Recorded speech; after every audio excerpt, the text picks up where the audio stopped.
way this is getting built, the India digital public infrastructure has gotten built over the last decade, it's continuing to get built. It's fundamentally different from the way it has evolved in the West.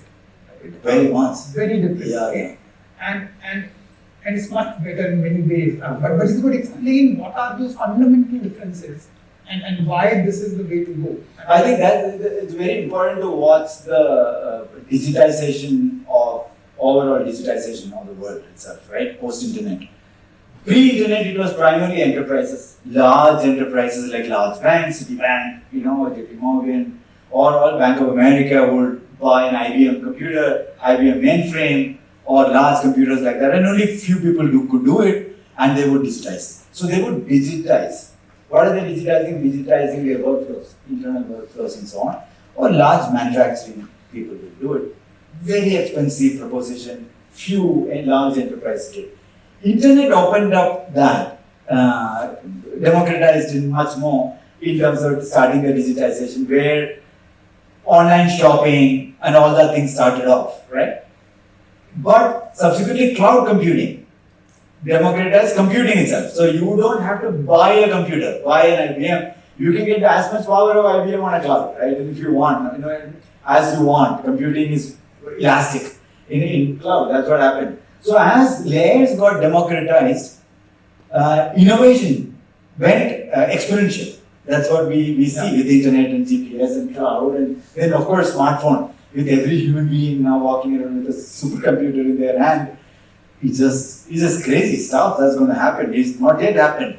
Much can happen even later. But the way it happened subsequently, the digitization post-internet was all a private play in America, primarily driven by America.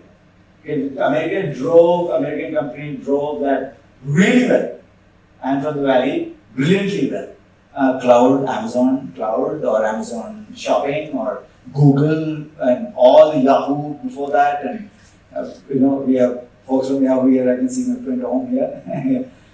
So all of those private efforts have brilliantly pushed innovation to Uber, subsequently transportation commerce, Airbnb much later, and we'll continue to see that American way of doing, which is nothing wrong. Brilliant innovation cycles that kick in there. The Indian way. Ambitious, American way, because their government doesn't come in the way at all. And the only time Washington wakes up is when you get too big. When you become too big, like Microsoft acquisition right now, Lina Khan is trying to stop it in one sense to see whether it's anti-competitive and so on. Or asking Amazon to be broken up is a classic example of reaction from America, Washington. That's pretty much the reaction. Very funny. Internet actually originated in Europe and US, between Europe and US, right? The internet was all about interoperability and openness. The rails I'm talking. But they built no rails after that. So the payment became private. Underlying rails became private. Everything became private.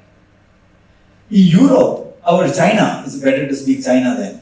China, of course, we had a massive creation of the duopoly, the two companies that rise up, Alibaba, Tencent. Fantastic, huge. But the Chinese regime is supreme, and they are always in control, and they demonstrate that they are in control, and powerfully, put a clutch on these companies and say, we are going to control you, right? So Chinese way of doing is very different. Not wrong, right? Who knows? They are doing their own stuff, so developing their own thing. Europe, on the other hand, is stuck neither here nor there. Actually, we feel bad for Europe, because Europe, they don't trust the government because of the war history. They have their own war history. They are much more socialistic in their thinking. Much of Europe is that way. They don't like American companies, capitalistic companies. So they don't know what to do, and they come up with more and more laws. GDPR, Digital Markets Act, Interoperability Act, So they pushed iPhone USB, right? So some things they do well, some things, otherwise with the proprietary codes, they would push for interoperable things. Yeah, but the big companies have Now it's a rounding error. 1 billion fine is a rounding error for them. $1 trillion company, nothing matters to them. A $3 trillion company. So it's baked into their sales cycle. I think paying fine in Europe. That's what they do, and they move on. India, on the other hand, is very peculiar. We are not going to go back to pre-92. We are not going to be that socialistic or saying everything. BSNL can't run our shop, and Air India can't run our shop. I mean, we are done with that. We are not going back. But we are also not that capitalistic as US because of our inclusion problem. Much of our society needs uplifting. Much of our society needs handholding. Much of our society needs opening up access to banking, access to capital. We are one of the most capital, starved SME sector in India, right? They don't get money. 10,000 crore is easy to get. Students, you get a lot of money, student loan and all that thing, because once you're in IIM, you get salary after that. So, but an SME struggles to get it, right? So we are much more, as NRN would call compassionate capitalism, or what other words we keep using, we have no particular word. But we are also democracy. So we are like US in democracy. We are like an African, sub-Saharan African nation for per capita income. We are as good as Ethiopia, by the way. But we are extremely bullish about our development. Our economy is going through the roof because we are the fourth now, fourth very soon, and third in no time. Okay. Given UK's situation, we are going to be third in no time. So I think we are very good. We are in a very, very good place, in one sense, to address this peculiar combination of democracy, inclusion, innovation, capitalistic innovation thinking, startup innovation thinking, but not giving up our democratic and socialistic, inclusion roots, right? So I think our approach has been through what we call digital public infrastructure. We said we cannot simply outsource everything to private. Not going to cut it. And almost always, even Indian companies will struggle. It simply will end up digitally getting colonized. That's all it's going. We had enough of other colonization. We'll have digital colonization. Things like map today.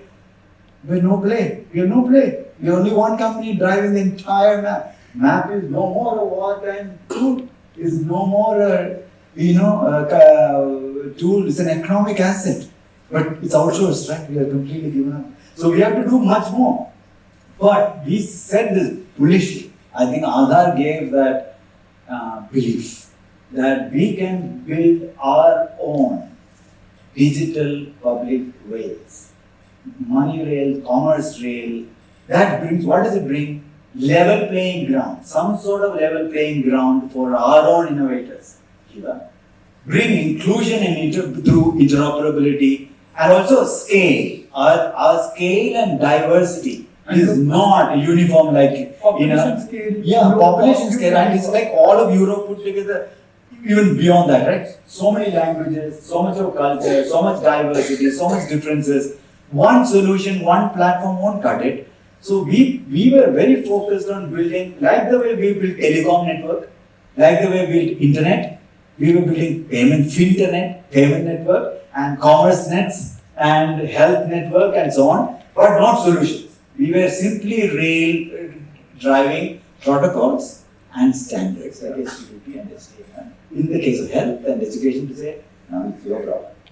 Innovators must rise up and say, now I can, like Nitin Kamath in Zerodha, or our friends here, Samir or Rahul in PhonePe, they put up their hand and say, I don't mind playing the game.